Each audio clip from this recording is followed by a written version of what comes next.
এতিয়া শাওণ মাহ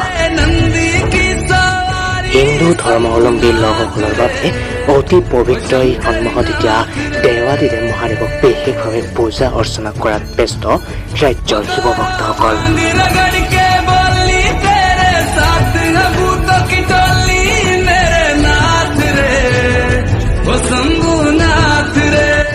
ৰাজ্যৰ বিভিন্ন প্ৰান্তৰ সমান্তৰালকৈ মহানগৰী গুৱাহাটীৰ শুক্ৰেশ্বৰ দেৱালয়ত এতিয়া এনেদৰে একাংশ শিৱ ভক্তই প্ৰভু মহাদেৱলৈ আগবঢ়াইছে পূজা অৰ্চনা।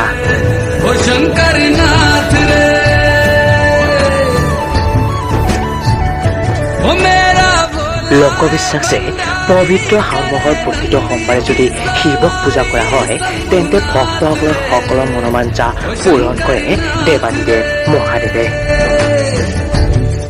আৰু সেয়েহে হয়তো গুৱাহাটীৰ শুক্ৰেশ্বৰ দেৱালয়ত আজি এনেদৰে ভিৰ কৰিছে একাংশ শিৱ ভক্তই।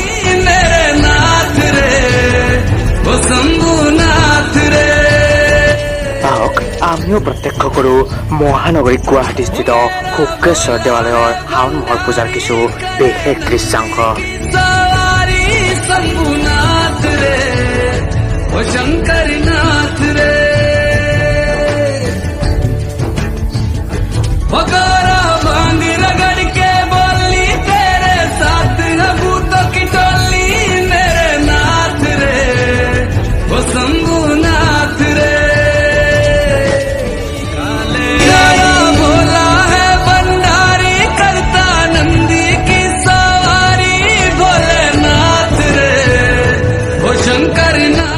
গুৱাহাটীৰ পৰা সৌৰভজ্যোতি গোস্বামী আৰু জিন্তু মণিপুৰীয়াৰ সহযোগত ব্যুৰ' ৰিপৰ্ট পিপুলছ ভইচ।